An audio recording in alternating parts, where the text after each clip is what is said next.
Yes తెలంగాణలో మాజీ ముఖ్యమంత్రి మీద కుట్ర కోణాలు చేస్తున్నారండి. కేటీఆర్ మీద, హరీష్ రావు మీద, కవిత మీద, సంతోష్ మీద, దానితో పాటు అంతకుముందు పనిచేసిన మాజీ మంత్రుల మీద పూర్తి స్థాయిలో ఒక కుట్ర చేయబోతున్నాడు రేవంత్ రెడ్డి. వాస్తవం కాదంటారా? భవిష్యత్తులో మీకే తెలుస్తుంది. ఎందుకు ఈ విషయాన్ని చెప్తున్నానంటే, నాడు ప్రశ్నించినప్పుడు భలారే భలా మీ వెంట నేనన్నాడు రేవంత్ రెడ్డి. ఈ రోజు ప్రశ్నిస్తుంటే లాగులు పంచలు నడుస్తున్నాయి. ఈ రోజు ప్రశ్నిస్తుంటే మూలో పోయి కూర్చునే పరిస్థితి. ఎంత భయమయ్యా రేవంత్ రెడ్డి నీకు? నీ ప్రభుత్వం ఎప్పుడు కూలిపోతుందని భయమా? నీ ప్రభుత్వంలో ఎప్పుడు అలజడి వస్తుందని భయమా? నీ పార్టీ సముద్రం వంటివి కదా, ఎప్పుడు అలలు, ఎప్పుడు సునామీలు, ఎప్పుడు తుఫాన్ వస్తుందోనని భయమా? ఎస్, నేను నియంత్రణ కాదు, ప్రజాస్వామ్యవాదిని, నేను ప్రజల వాదిని, నేను ప్రజాక్షేత్రంలో ఉంటాని మొగోని మాటలు చెప్పినావు కదా, ఆ మాట మీద నిలబడే మొగోడివే కదా నువ్వు. మరి ఎందుకు నిలబడతలేవా అంటున్నారు తెలంగాణ ప్రజలు.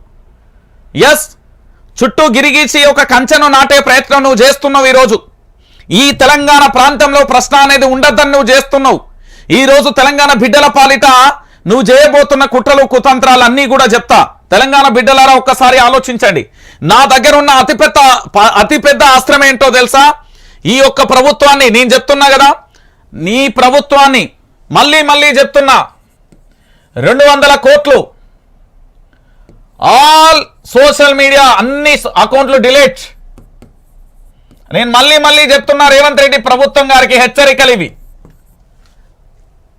మీడియా అధినేత రాములోరి వాక్యం అంటే శ్రీరామచంద్రుడు కాదండి. ఈయన ఏంది అంటే చిలక పలుకులు పలికి మధ్యవర్తిత్వం చేస్తాడు.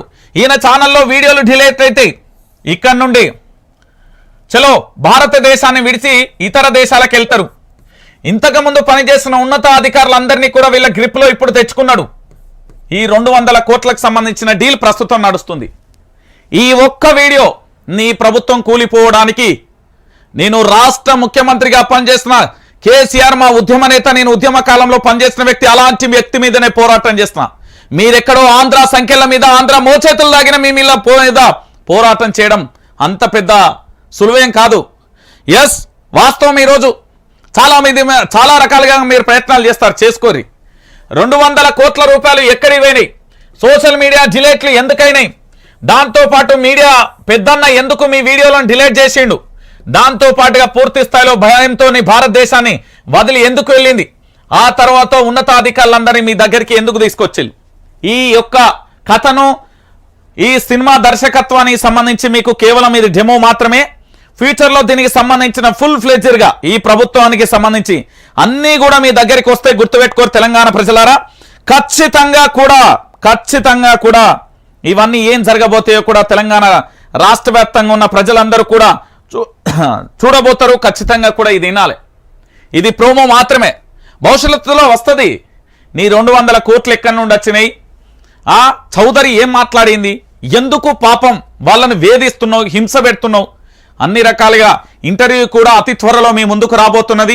బహుశా నేను ఉగాది రోజు అనుకుంటా ఆ రోజు రిలీజ్ చేయడానికి సన్నద్ధమవుతున్నా. ఖచ్చితంగా కూడా వస్తుంది, చూసుకుందాం. ఇక ఎందుకు ఏంటి అనేది ఇవే చూసుకోరు తెలంగాణ ప్రజలారా.